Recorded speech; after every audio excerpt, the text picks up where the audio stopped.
念當初歡聚於一起，笑說心裏大志，但今天相聚數一番，要哭也無淚。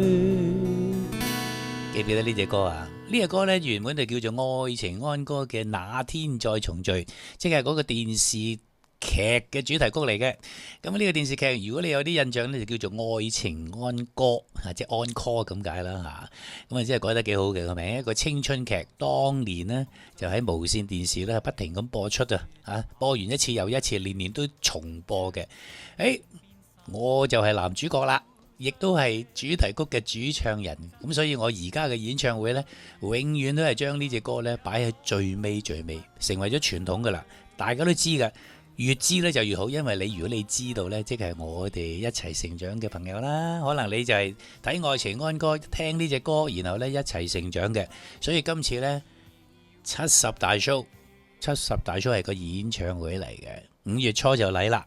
咁如果你有興趣、有空閒時間、有最舊嘅興趣呢，唔該你嚟啊！我都希望你嚟一齊《愛情安歌》，那天再重聚，5月初咯，好唔好啊？